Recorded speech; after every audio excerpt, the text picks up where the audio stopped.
Oh, hello there. I didn't hear you come in. Have a seat. Make yourself comfortable by the fire. Welcome to our tie-in episode to Birds of Prey and the fantabulous emancipation of one Harley Quinn. Before we get into another action-packed episode of Super Sons, I thought I would take a moment to deliver a public service announcement.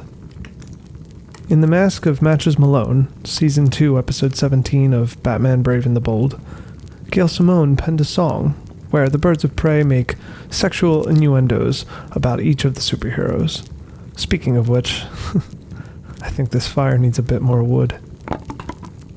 I wanted you all to be aware of the episode so you can watch it after listening to this issue of Super Sons.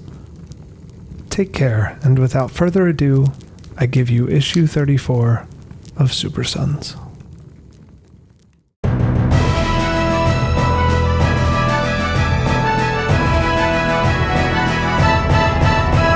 It's a bird, it's a plane, no, it's the Super Sons! And welcome back for another action-packed episode.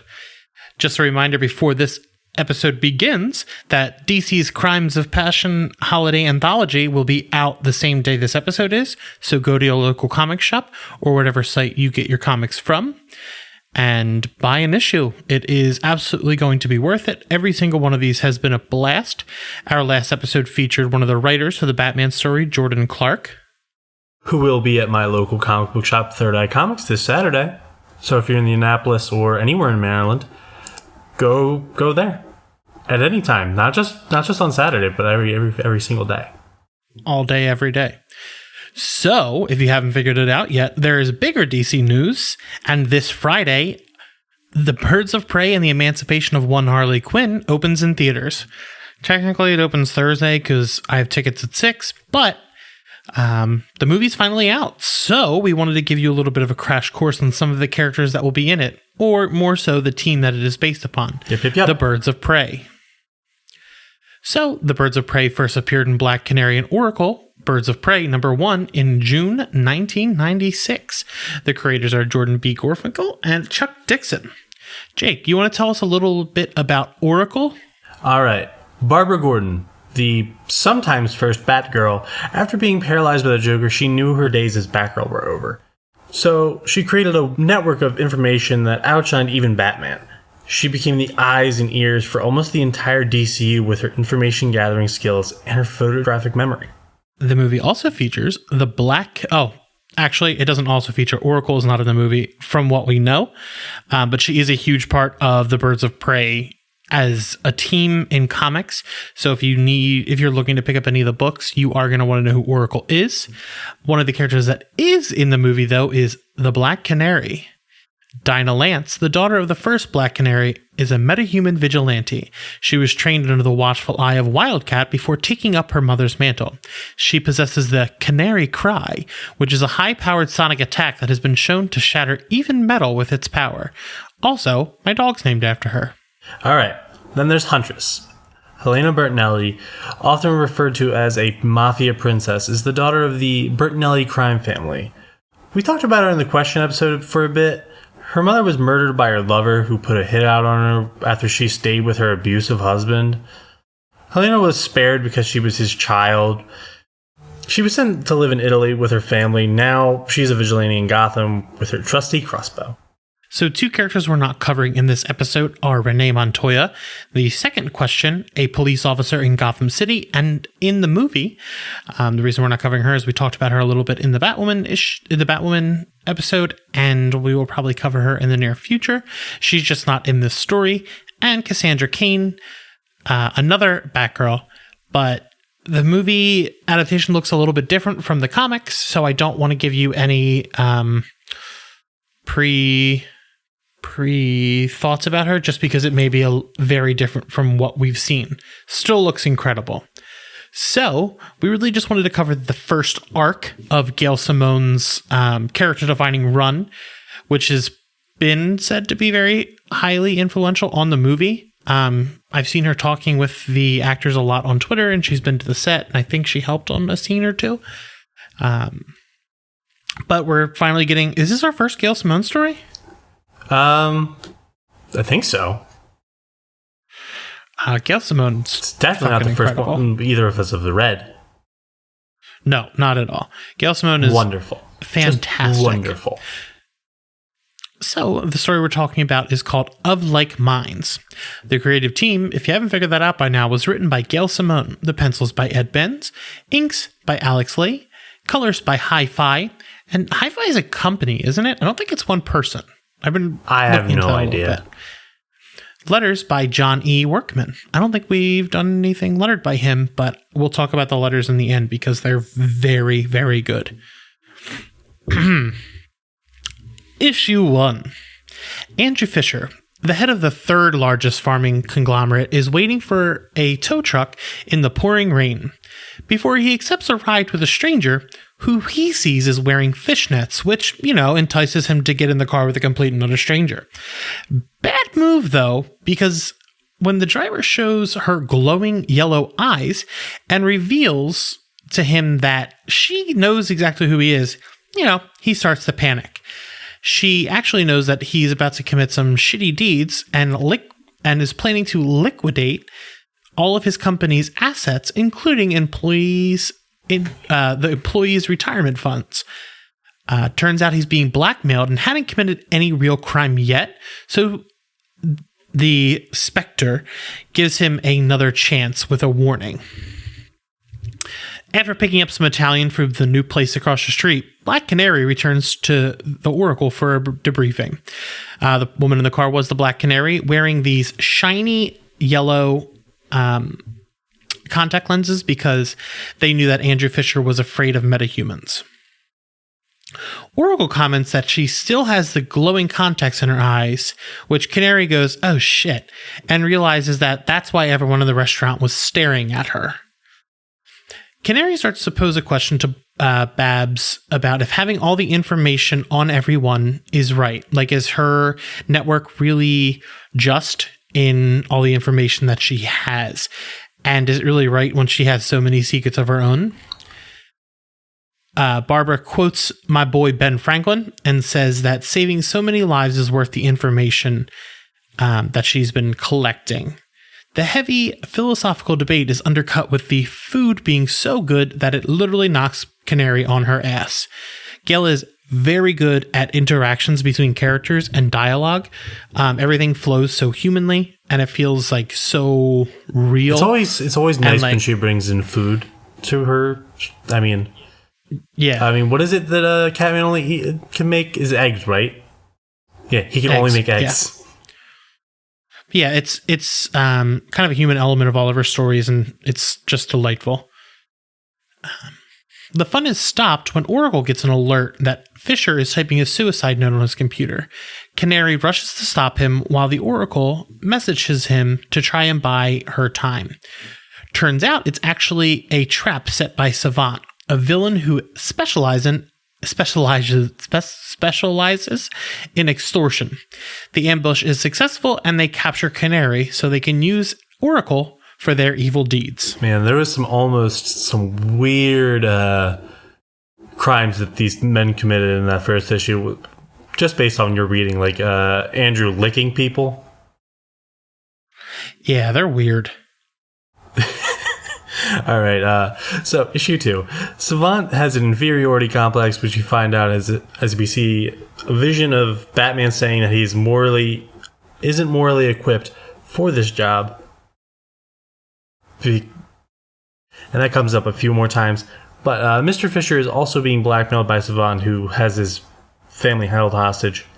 The captors have damaged Canary's vocal cords and have bound her to her bed, so she's nearly defenseless.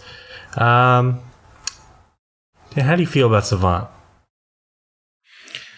Savant is super creepy. And side note, I was on Agents of Comic Book a couple weeks ago, and I got them to watch Suicide Squad and read the first arc of Suicide Squad from the New 52. Savant is in that, and he gets killed in the first couple pages. So, a fun little story. Yes, I saw someone saying that you were making them read. Yep. All right, so Savant is testing Oracle, basically measuring his own intelligence, and he kind of wants to know who Batman is.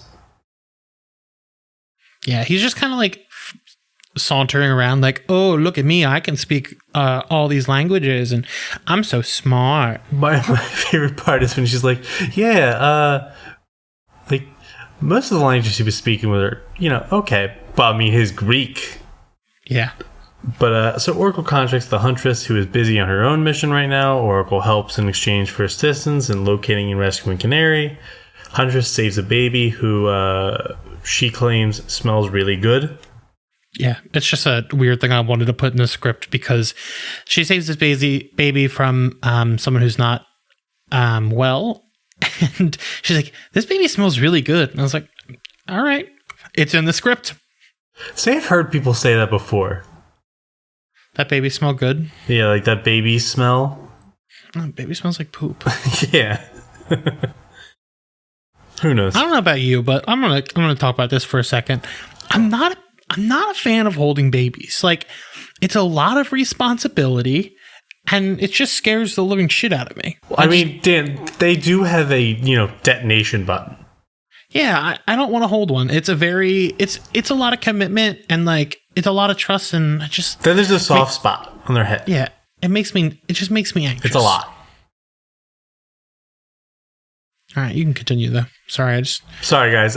It's one fine. of my fears. It's fine. It's fine. He also doesn't like paper cuts, so don't get near him with babies or a sheet of paper or bees. I'm allergic to bees. So those three things are very deadly. If you had a baby bee that was its stinger was just a piece of paper, that's my kryptonite.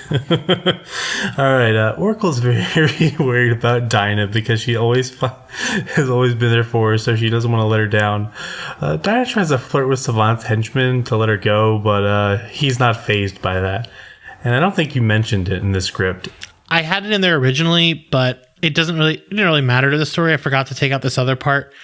Later in the story, Canary's like, so does Savant know you're in love with him? And he's like, how did you know? No, he's like, no, he does not. Oh, yeah. They're just cool about it. They're like, just curious. Yeah, and then, yeah. It just shows how actually clueless Savant is. Yeah, Savant sucks. Issue 3. We get a little bit of background on Canary's training throughout the years.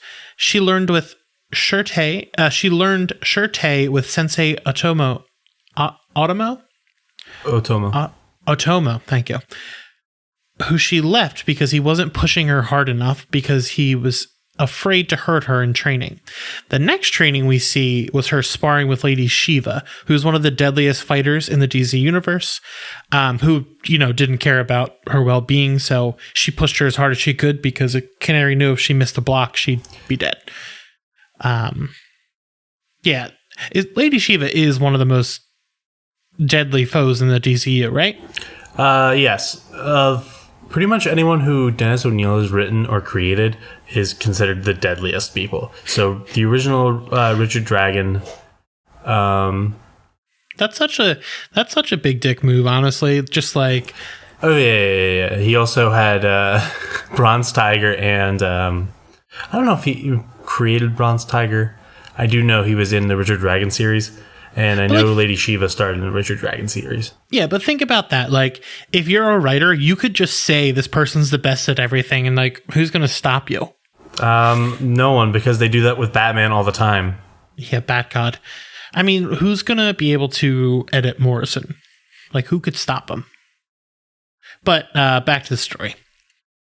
We get a little bit of Savant's backstory about how he wanted to be a hero, but during a outing, Batman gave him a verbal beatdown about his morals and how his priorities weren't in order. He went to beat up some arsonists before actually saving anyone from a burning building. You know what? We've actually been through this. This exact one where Batman... Well, you haven't. I got my ass kicked by Batman. Yeah. Huntress gets the information on the kidnappers and their car in exchange for going out on a date with a Weasley car salesman who has the information that she's needing. This scene isn't creepy at, like, it's not this guy's Weasley, but it's like, it's a very funny scene and not... This could be a very weird scene if it wasn't Gail writing it. Like, she has such a humor to all of this kind of stuff. The characters are...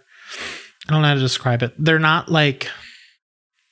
they're sexual characters, but they're not sexualized. Like They're humans. They're humans. Like she gives them all of that. Like they still have these costumes that they've had forever, but they have agency.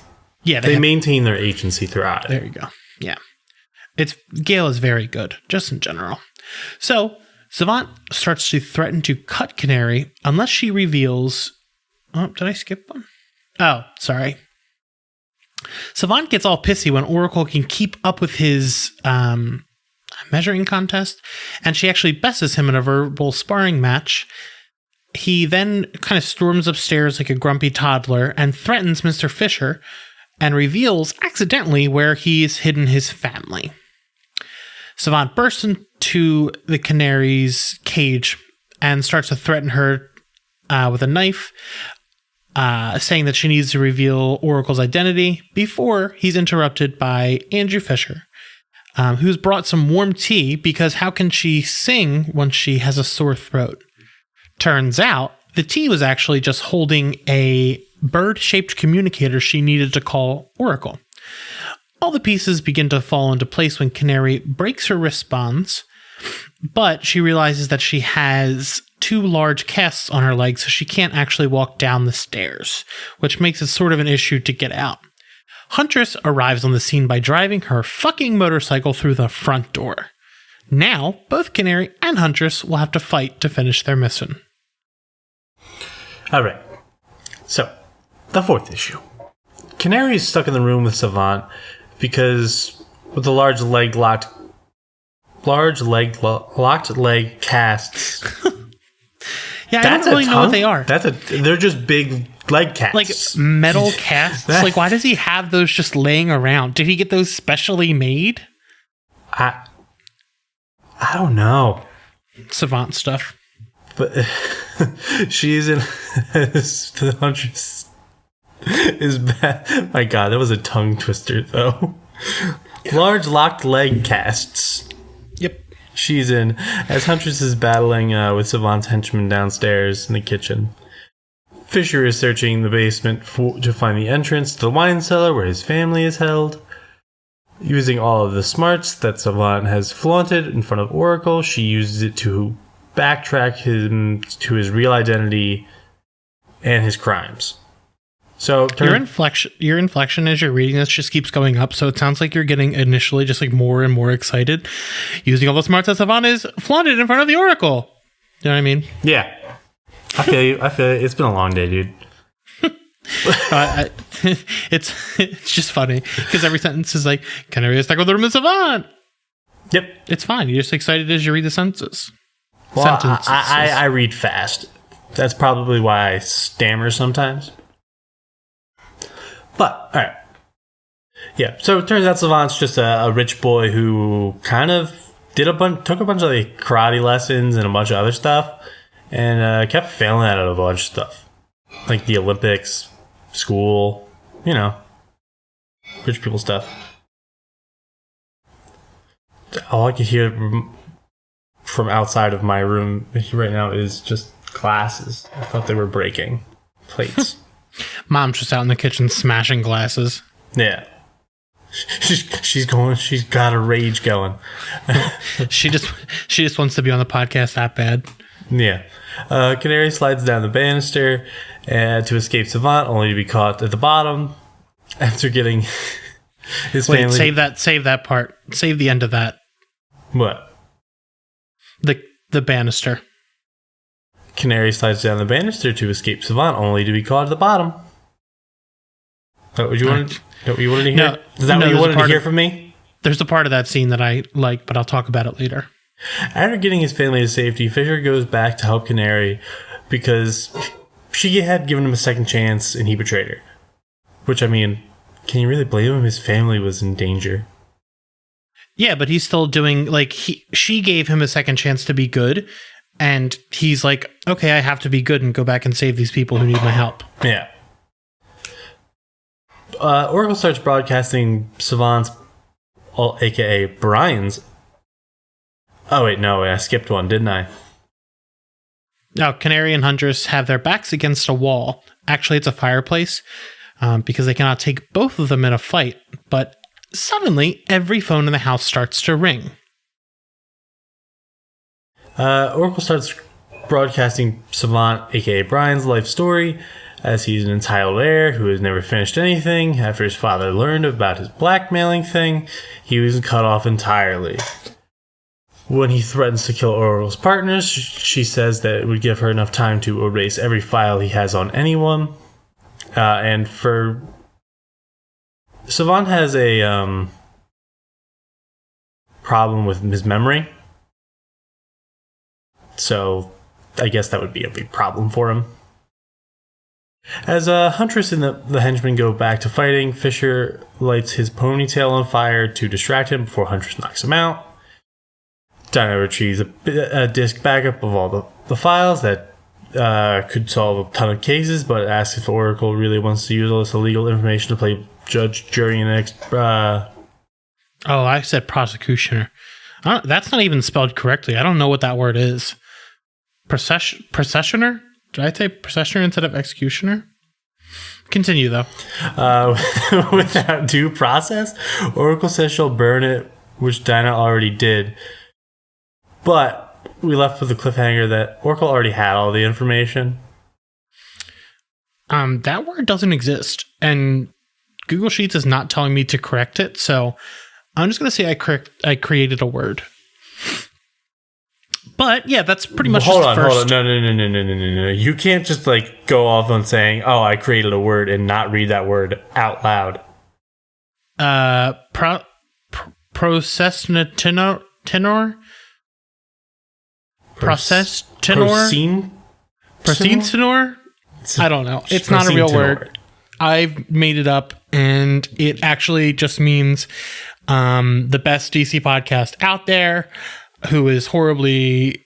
we can't read, guys.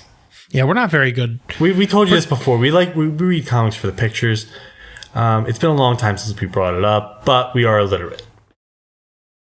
And we really just want people to read comic books, and that's why we do this. We're not. No one ever said we're good at it. We just try our best.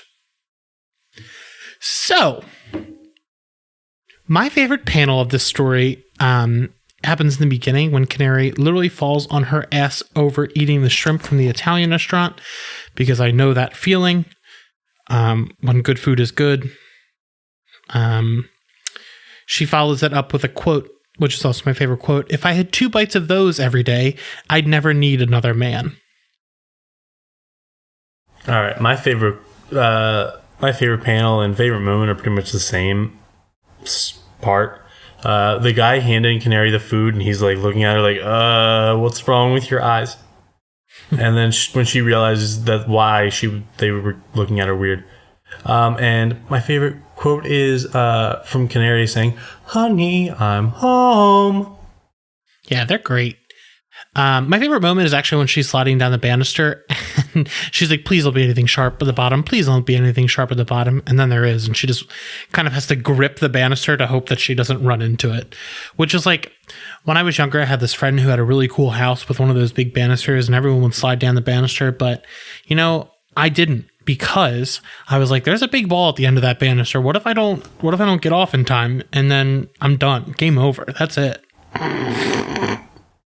I don't know who you're talking about.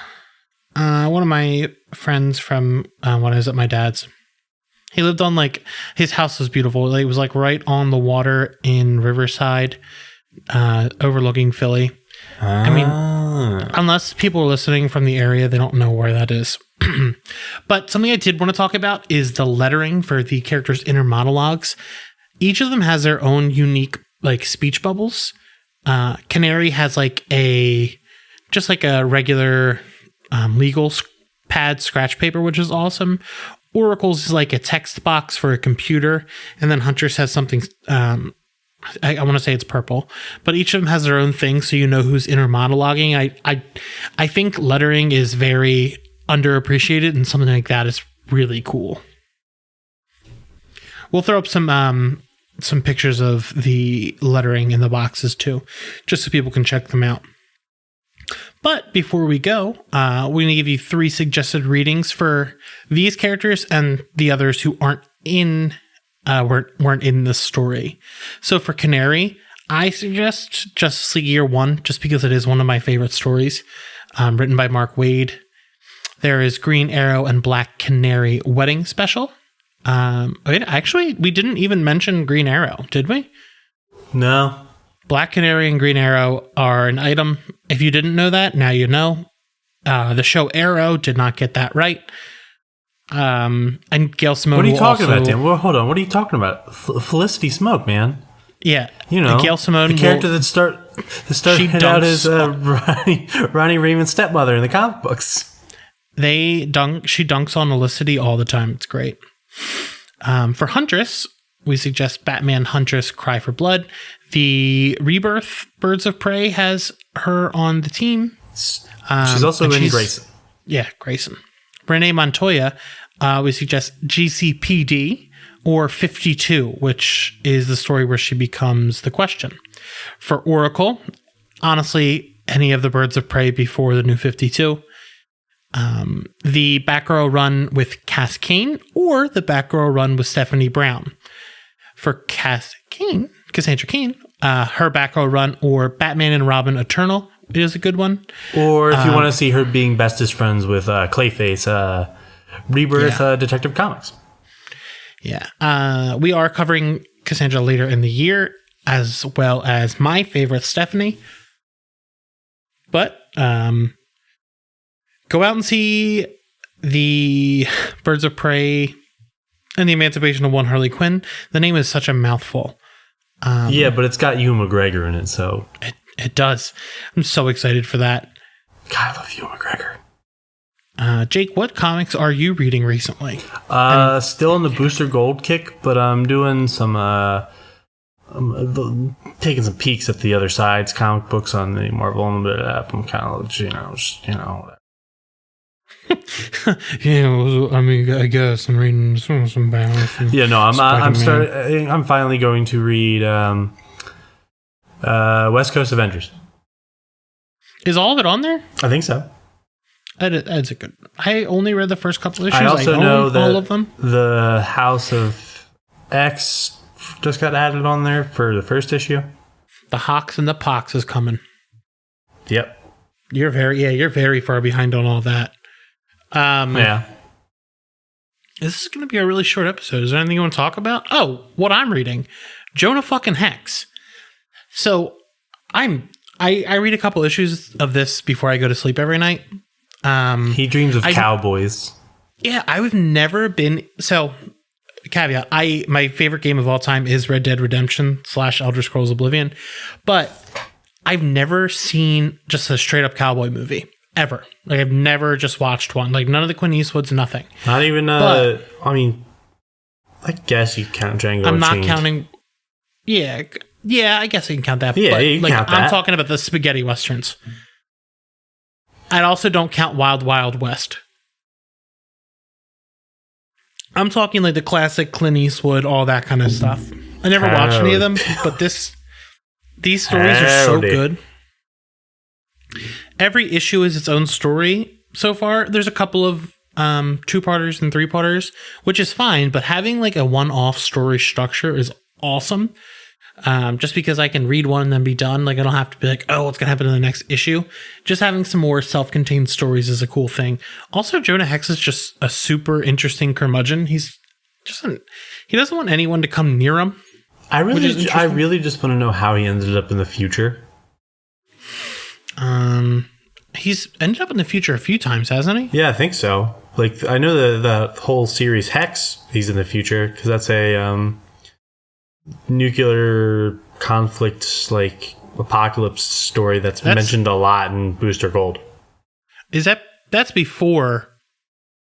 Who was writing him at that point? Not Palmiotti. No. This was... That's old. That's like 80s, old. Isn't it? Yeah. It might be 70s or 80s. I think it's 80s.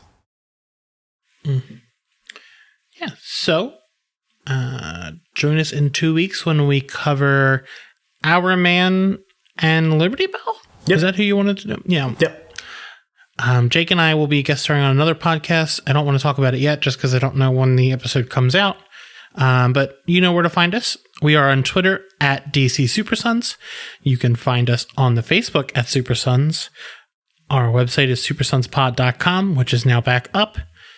My B. And then our Patreon is patreon.com/supersuns. And Dan, where can they find you specifically? Me, I am at Dan the McMahon on Twitter. Or my home address is... Just kidding. On our first recording of... And I finally have a Twitter. Jake, what is your Twitter handle? Oh, it's Jake Likes Otters. I'll link that in the show description. So, what was I going to say? In the first episode of the James Bond podcast, that Mike and I are doing, I gave out my phone number. I was like, I don't give a fuck. Listen, if someone listened to this and wanted enough to send me a text message or call me, go ahead. I don't even care. I get so many weird calls all the time. I just kind of roll with it. Everything's weird. I mean, they finally started sending out giving alerts to spam calls. You know. Yeah. It's weird because like it'll go straight to voicemail. Yeah. But that is our show for today. Catch us in the same bat time, same bat channel. Thanks for listening.